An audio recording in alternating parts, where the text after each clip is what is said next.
All right, we're now moving into the 1980s. I know that kind of took a backseat. It was kind of crazy. Um, but in, when we last left, in 1979, we have the Iran hostage crisis. Jimmy Carter's looked down on for the Malay speech. And so we elect a president who's not going to stay in power or resign for a very, very short time. And his name is Ronald Reagan. And so this is where we're getting. The first video is going to deal with his domestic policies. Then we'll look at foreign policies and then kind of his downfall. All right? Now, what gets Ronald Reagan elected is referred to as the moral majority. Now, the moral majority becomes aligned with what is called the Christian right, or Republicans. Okay? The moral majority is basically saying we want to keep these Christian values that had been part of society for a while, but are essentially going away. And so the moral majority is going to help get Reagan elected. And like I said, they're called the Christian right. Just right as Republican, kind of conservative values, not wanting to change a lot of things, okay? Now, part of this, thunder on the right, as it was called, were televangelists. These are people who use television to evangelize or preach with the purpose of converting somebody, okay? That's what a televangelist is. Now, some big ones we had, Billy Graham, guys. Billy Graham sold out Giant Stadium, which seats about 85,000 people, for people to listen to him. Pat Robertson has the 700 Club on. It used to be called ABC Family. I think it's called Freeform now. And then the one we have here, the Reverend Jerry Falwell, is kind of the one who created the term moral majority. So the silent majority was what got Nixon elected. It's now called the moral majority here under Reagan, okay? Basically the same thing. Now, these groups come together, and once they start elected, they are going to form what is called the Conservative Coalition. The Conservative Coalition is going to basically make sure that their values are promoted in laws. And so we have the whole idea about, can a law promote religion? As long as it passes the Lemon test, if you remember that it must be secular or worldly in its purpose. It can't have a religious purpose and say it's only for Catholics or it's excluding Catholics or anything like that, okay?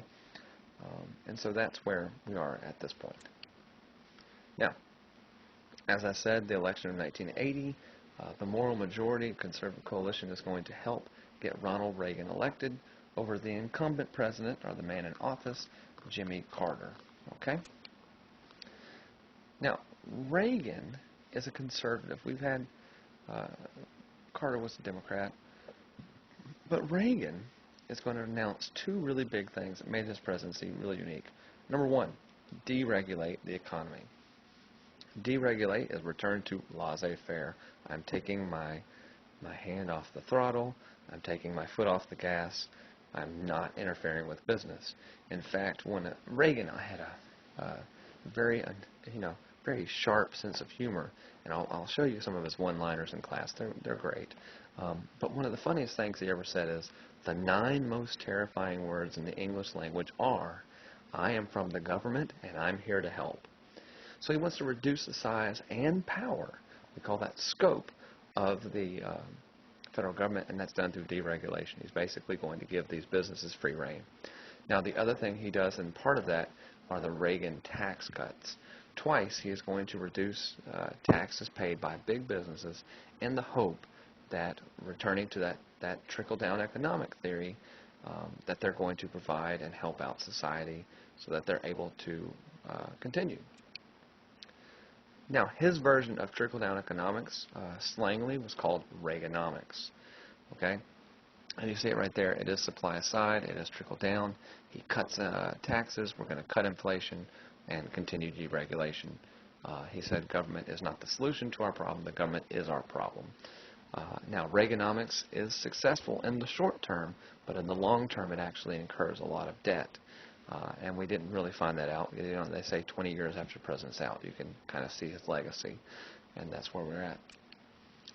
Now, one of the big things he wants to cut are entitlement programs. Now, entitlement programs, it's all here in the red, and so you see 20% there, 22%, 16%. So more than half of our federal budget, and this was in 2010, our federal budget of $3.5 trillion, more than half of it goes to entitlement programs, which includes Medicaid, unemployment insurance, etc. And he said, we've got to stop doing this. And so again, this is going back to liberals really want to help out entitlement program, welfare systems, etc. Conservatives or Republicans really want to feel like the businesses are going to be the ones providing these services. There you go. Now, 1981, Reagan will be shot at. He has an assassination attempt. His would-be assassin was captured very quickly. His name is John L. Hinckley, Jr. And the big question is, why did Hinckley shoot at Reagan? And he did it because he couldn't separate reality. He was obsessed with a movie, a very famous movie called Taxi Driver, in which this killer, if you will, gains notoriety by taking out celebrities, all right?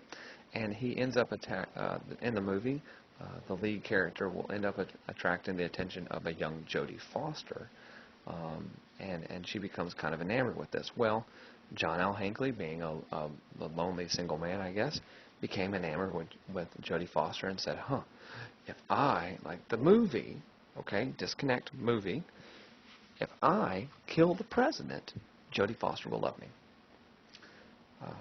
And so that's why he tried to kill Reagan. Now, Reagan does survive.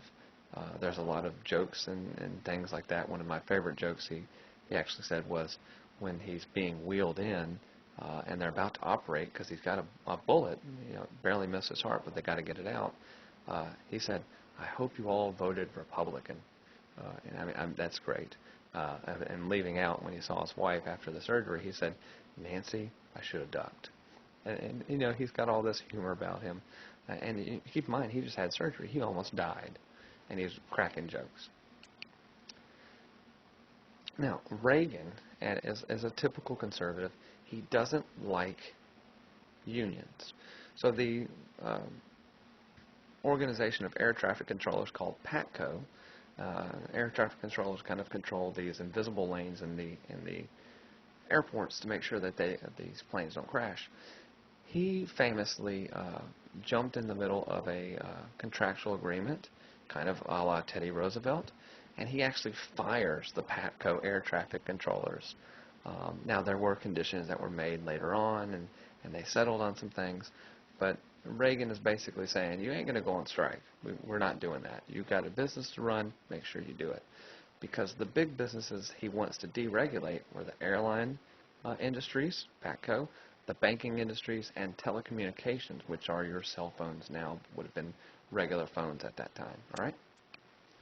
Now, in 1984, he runs for re-election. He runs against a man named Walter Mondale, and it's not even close. Look, 525 to like 13. But 1984, we have Jesse Jackson running, trying to push the Rainbow Push Coalition for minorities. But 1984, we have another interesting thing going on. And I didn't put it on there. Okay.